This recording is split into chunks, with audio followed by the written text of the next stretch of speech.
எம்ஆர்பின்னு சொல்லிட்டு 2015 எங்களுக்கு வந்து மெடிக்கல் போர்டு எக்ஸாம் வச்சு தான் எங்களை போஸ்டிங்க்கு அமர்த்தினாங்க.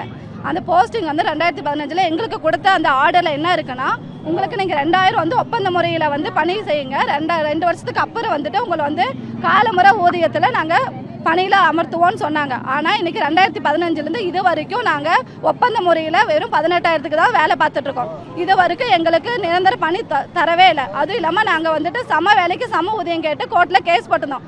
எங்களுக்கு உயர்நீதிமன்றம் வந்து என்ன சொல்லிட்டாங்கன்னா, எல்லாருக்கும் சம வேலைக்கு சம ஊதியம் கொடுக்கணும்னு சொல்லிட்டு ஆர்டர் கொடுத்துட்டாங்க. அதை வந்து இவங்க வந்து சுப்ரீம் கோர்ட்டில் வந்து மேல்முறையீடு பண்ணி நாங்கள் தரமாட்டோம், சம வேலைக்கு சம ஊதியம் தரமாட்டோம்னு சொல்லிட்டு மேல்முறையீடு செஞ்சுருக்காங்க. அதையும் அவங்க ரத்து செய்யணும். அப்புறம் எங்களை வந்து கண்டிப்பாக வந்து நிரந்தரமாக செவிலியராக மாற்றணும். அப்புறம் வந்து சில இன்னும் மெடிக்கல் காலேஜில் வெறும் 14,000 தான் வாங்குறாங்க, 18,000 சொல்கிறாங்க. ஆனால் ஒரு சில மெடிக்கல் காலேஜில் கவர்மெண்ட் ஹாஸ்பிட்டலில் இன்னமும் 14,000 தான் சம்பளம் கொடுத்துட்ருக்காங்க. அவங்களுக்கான பிஎஃப் இன்னும் பிடிக்கிறது கிடையாது. அது மட்டும் இல்லாமல் எங்களுக்கு 8 மணி நேரம் தான் டியூட்டி. ஆனால் அந்த 8 மணி நேரத்துக்கு மேலே எங்களுக்கு 12 மணி நேரம், அப்புறம் வந்து 24 மணி நேரம், 3 டேஸ் கூட கண்டினியூவாக டியூட்டி பார்த்துருக்கேன். எங்களோட சில உண்மையான கோரிக்கைகளோடு எங்களால் வைக்க முடியல. அப்புறம் சில இடத்துல எல்லாம் ஸ்டாஃபுக்கான எந்த ஒரு வசதியும் கிடையாது. ட்ரெஸ் சேஞ்ச் பண்ணுறதுக்கு ரூம் கிடையாது. எங்களுக்குன்னு தனி டாய்லெட் வசதி கூட கிடையாது. இப்படி நாங்கள் டியூட்டி பார்க்கும்போது எங்களுக்கு பிஹெச் சைடு ஹில் ஏரியாலாம் பார்த்தீங்கன்னா அங்கே வந்து ஜாப் செக்யூரிட்டியும் கிடையாது. நாங்கள் தனியாக சிங்கிளாக ஒரே ஒரு ஸ்டாஃபு ஒரு RCH ஒர்க்கர் இருப்பாங்க. எங்களுக்கு அந்த எங்கள் ஸ்டாஃப் செக்யூரிட்டியும் கிடையாது. அங்கே சில பேர் குடிச்சிட்டு வந்து பிரச்சனை பண்ணுவாங்க. எங்களுக்கு வந்து செக்யூரிட்டியும் கிடையாது. நாங்கள் வந்து 24 ஹவர்ஸு அதுக்கு மேலே கண்டினியூ டியூட்டி பார்த்தாலும் எங்களுக்கு அங்கே ரெஸ்ட்டுக்கோ எந்த ஒரு வழிமுறையும் செய்து தரப்படவில்லை. இந்த கோரிக்கையை நாங்கள் 18ஆம் தேதியில் சென்னையில் உண்ணாவிரத போராட்டத்தில் சொன்னோம். ஆனால் வந்து அமைச்சர் வந்து அதுக்கான எந்த ஒரு பதிலும் கொடுக்கல. அவர் என்ன சொல்றாருன்னா, தேர்தல் கால வாக்குறுதி 356 வந்து அனைத்து செவிலியர்களும் நிரந்தரம் செய்யப்படுவார்கள்னு கொடுத்தாங்க. ஆனால் இது வரைக்கும் நிரந்தரம் செய்யவில்லை. அது பற்றி கேட்டதுக்கு தேர்தல் வாக்குறுதி கொடுத்தால் அதை நிறைவேற்றணுமா அப்படின்னு சொல்லிட்டு மாண்புமிகு மருத்துவத்துறை அமைச்சர் பேசியிருக்கிறாங்க.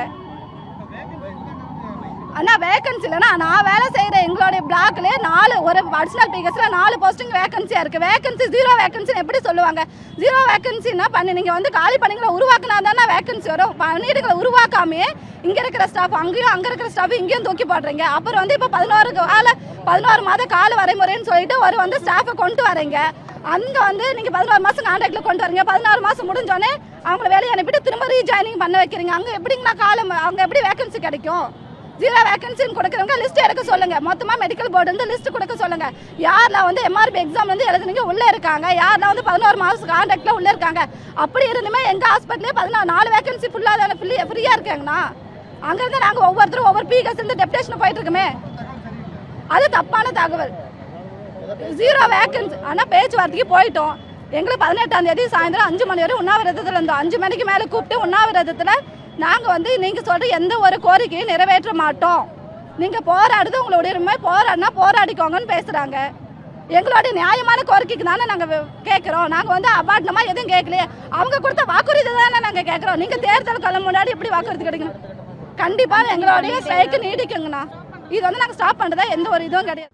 பிளே ஸ்டோர் மற்றும் ஆப் ஸ்டோரில் இருந்து பாலிமர் செயலியை QR கோடு மூலம் பதிவிறக்கம் செய்யுங்கள். செய்திகளை உடனுக்குடன் பெறுங்கள்.